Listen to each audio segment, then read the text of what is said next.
Hello students हमारा topic accounting principles. Accounting principles में हमने अपने प्रीवियस वीडियो में डिस्कस किया meaning of accounting principles, nature and characteristics of accounting principles. Then in this video kinds of accounting principles. Students, accounting principle जितने भी हैं हम उनको मेनली दो कैटेगरीज में क्लासिफाई कर स्टडी कर सकते हैं। First, accounting concepts and assumptions. Second, accounting conventions.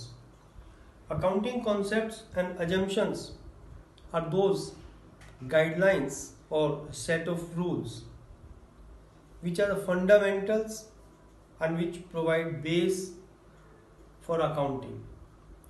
Such type of concepts or guidelines provide base for recording of transactions and they ensure the uniformity in book of accounts. Almost every business and every accountant follow these accounting concepts while making accounting, and it ensures, or these concepts ensures uniformity and meaningful presentation and recording of business transactions. Then accounting conventions. Accounting conventions refers to those guidelines or those customs on which business may get agreed. Means ये वो guidelines हैं जिन पर business और accountants agreed हो जाते हैं और business मिलकर उनको एडॉप्ट कर सकते हैं, उनको फॉलो करते हुए अकाउंटिंग कर सकते हैं। Generally accounting concepts and assumptions transactions को रिकॉर्ड करने में हमको हेल्प करते हैं, जबकि accounting conventions mainly financial statements को फॉलो करते समय कुछ ट्रेडिशन होंगे, कुछ कस्टम्स होंगे जिनको बिजनेस एडॉप्ट कर सकता है। अकाउंटिंग कॉन्सेप्ट्स एंड अजम्पशंस मैंने अभी बताया फंडामेंटल्स हैं और ऑलमोस्ट सभी बिजनेस इनको फॉलो करते हैं, जबकि यहाँ अकाउंटिंग कन्वेंशंस बिजनेस और अकाउंटेंट्स विद कंसेंट एडॉप्ट कर सकते हैं। Okay students, accounting concepts and assumptions में भी बहुत सारे कॉन्सेप्ट्स हैं, हम उनको स्टडी कर रहे हैं। देन अकाउंटिंग कन्वेंशंस में कौन कौन सी कन्वेंशंस आएंगी वो हम लोग स्टडी करेंगे। पहले अकाउंटिंग कॉन्सेप्ट्स एंड अजम्पशंस में जो फर्स्ट अकाउंटिंग कॉन्सेप्ट है that is going concern concept. Going concern concept means, according to this concept, it is assumed that business is set up to run for a long period in future. Means जो भी business setup किया जा रहा है इस उद्देश्य से कि वो लंबे समय तक फ्यूचर में लंबे समय तक रन करेगा, लंबे समय तक चलेगा, इस उद्देश्य से हम बिजनेस को सेटअप कर रहे हैं। इट मीन्स बिजनेस में जितनी भी एसेट्स हैं उन एसेट्स को हमने परचेज किया, किस लिए? To use long duration for long period in future. Because जब बिजनेस लंबे समय तक चलेगा इन फ्यूचर, तो जो एसेट्स परचेज किए गए हैं वो किस लिए? बिजनेस में लंबे टाइम तक यूज करने के लिए। So by following this concept, assets what are purchased are to be shown in the books at their cost price, not at market price, because the purpose of purchase the assets is use those assets in long period in future, not with the purpose of resale. चूंकि assets को लंबे समय तक प्रयोग करने के लिए purchase किया गया है, न कि उन्हें सेल करने के लिए, इसलिए by following this concept assets should be shown at their cost price, not at market price. Student इसी कॉन्सेप्ट को फॉलो करते हुए जो आउटसाइड पार्टीज होती हैं वो बिजनेस के साथ डील करती हैं। क्योंकि हम ये मानकर चल रहे हैं कि business will exist in long duration, long period, or business will be continue. यही सोचते हुए, यही मानते हुए कि बिजनेस लंबे समय तक चलेगा, एक्सटर्नल और आउटसाइड पार्टीज बिजनेस के साथ डील करती हैं। अगर कोई बैंक बिजनेस को लोन प्रोवाइड करा रहा है तो वो इस अजम्पशंस पर लोन प्रोवाइड करा रहा है कि बिजनेस लंबे समय तक चलता रहेगा, इन फ्यूचर में भी बिजनेस होगा, बिजनेस सरवाइव कर रहा होगा।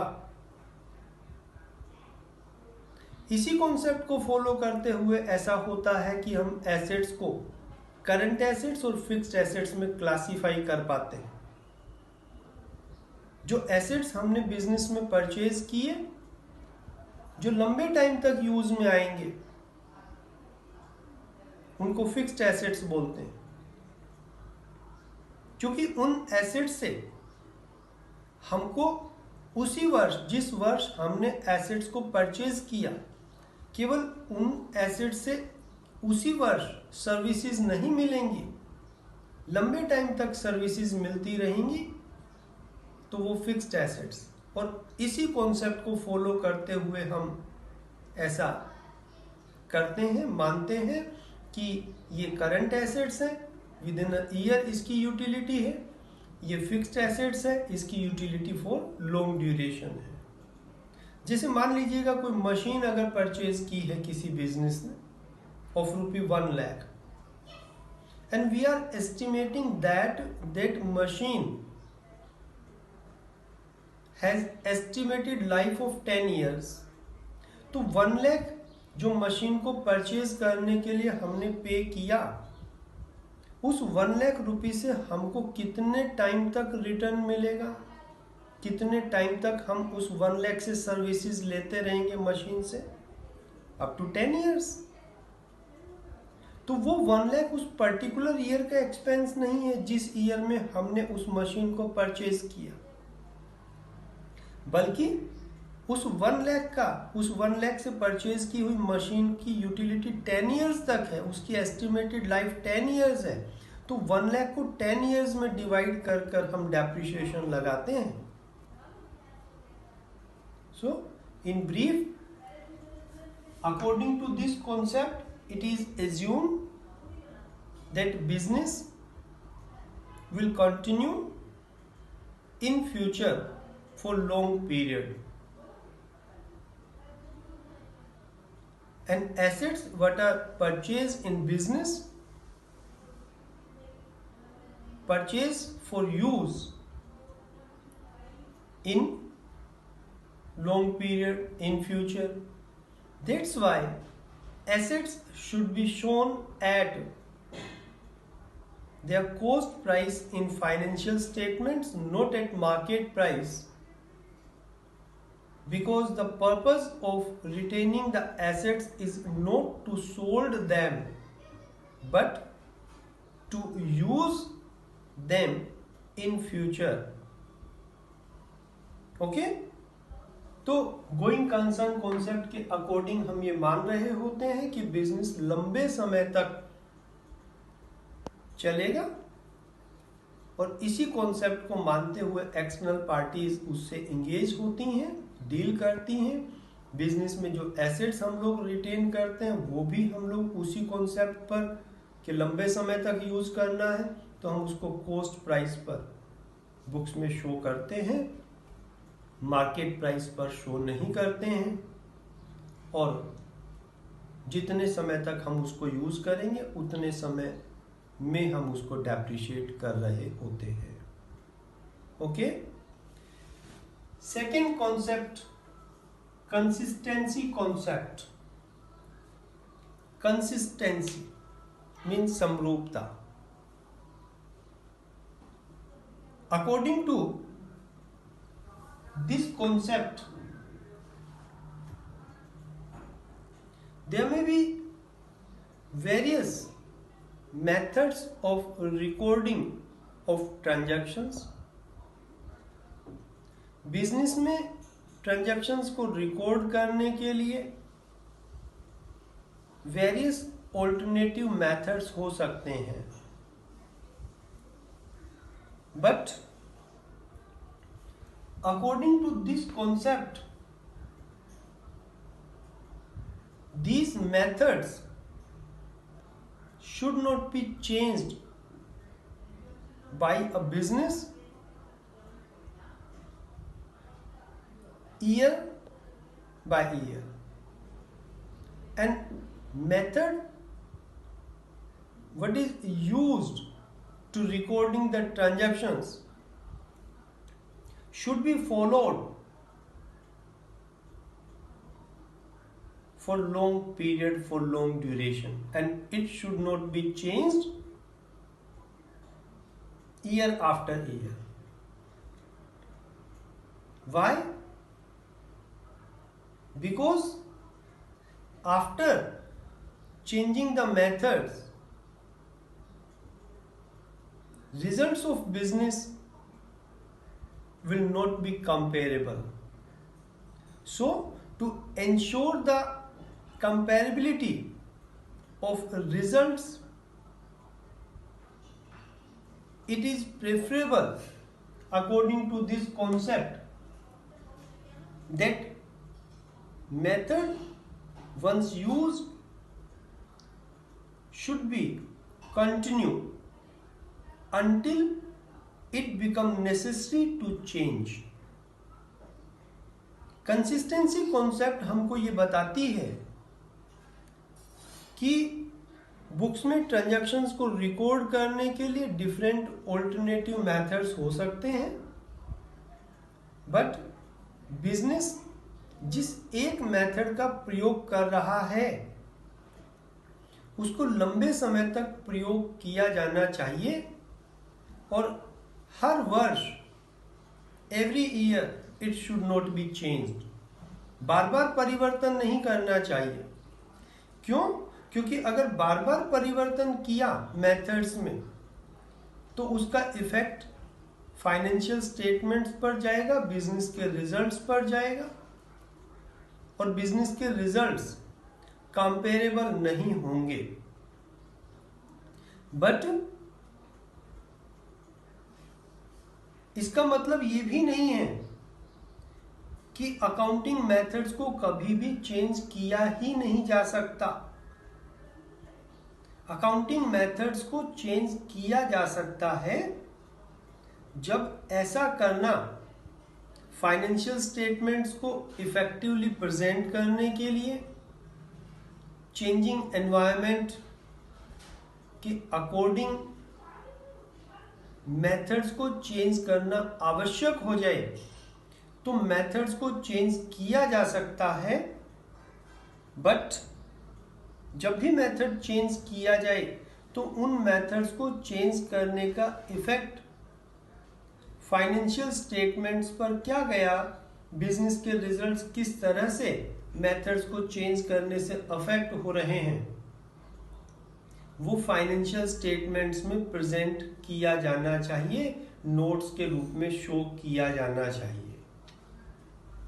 जैसे मैं आपको बताऊं, अभी आपका सब्जेक्ट नया है, हम स्टॉक टेकिंग करते हैं।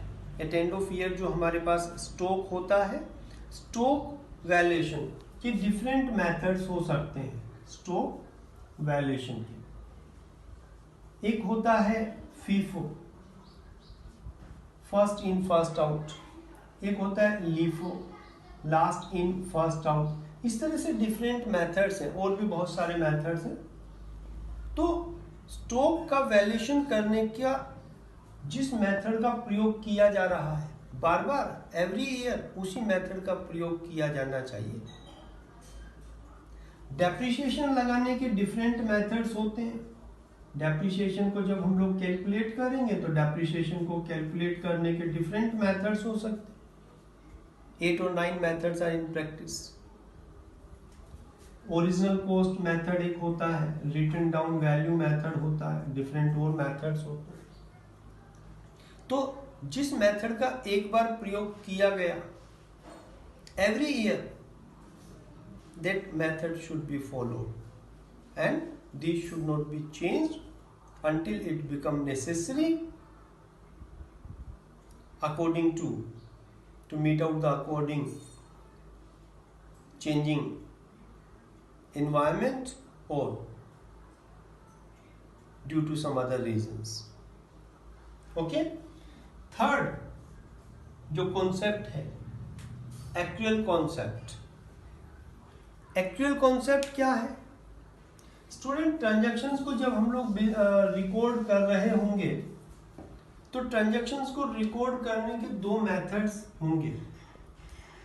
एक कैश बेसिस होगा और एक एक्चुअल बेसिस होगा। कैश बेसिस में क्या होता है, नाम से पता चल रहा है कि ट्रांजैक्शंस को जब हम रिकॉर्ड कर रहे होंगे तो रिकॉर्ड करने का हमारा जो आधार होगा वो कैश होगा। If we receive any income in cash तो हम रिकॉर्ड करेंगे। If any expenses are paid in cash तो हम रिकॉर्ड करेंगे। मीन्स अगर कुछ इनकम्स हमने अर्न तो कर लिए, हमने किसी को गुड्स सेल तो किया, बट अभी कैश रिसीव नहीं किया, मीन्स क्रेडिट सेल किया, तो अकॉर्डिंग टू दिस बेसिस उस ट्रांजैक्शंस को रिकॉर्ड नहीं करना चाहिए। हमने किसी एम्प्लॉय से काम तो करा लिया, लेकिन हमने अभी उसको सैलरी पे नहीं की। हमने किसी सप्लायर से गुड्स परचेज तो कर लिया, लेकिन अभी उसको पे नहीं किया, तो इस बेसिस के अकॉर्डिंग ट्रांजैक्शंस को रिकॉर्ड नहीं करना चाहिए, बिकॉज कैश अफेक्ट नहीं हो रहा है। कैश अफेक्ट होगा तो रिकॉर्डिंग होगी। एक सेकंड होता है एक्चुअल बेसिस। एक्चुअल बेसिस में क्या होगा, कैश बेसिस के जस्ट अपोजिट है। Under this basis of recording any revenue or any income should be recorded when sales are made or services are rendered, whether cash is received for it or not। Means इस basis के according transactions को हम केवल cash basis पर record नहीं करेंगे, actual basis पर। Means हमने किसी को गुड्स सेल कर दिया। अब जब गुड्स को सेल कर दिया तो उस गुड्स को सेल करने या हमने सर्विसेज प्रोवाइड करा दी, तो सर्विसेज प्रोवाइड करा दी तो उन सर्विसेज के बदले में हमें कैश प्राप्त करने का अधिकार हो गया। अब बेशक हमको कैश मिला है या नहीं मिला है, we have right to get cash, we become entitled to get cash। हमें एक तरह से हमने रेवेन्यू अर्न कर ली, प्राप्त हुई है कि नहीं हुई है, डजंट मैटर। तो according to actual basis revenue should be recorded when sale of goods made and services rendered.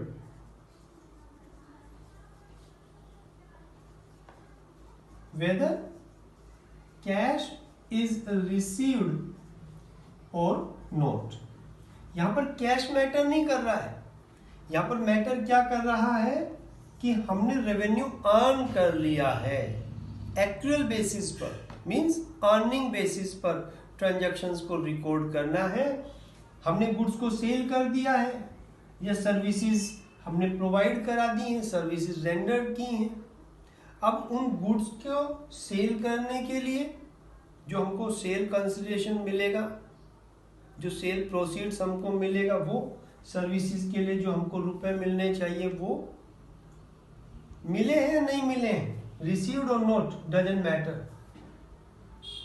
Because हमने सेल कर दिया, we get right, we are entitled to get money for these.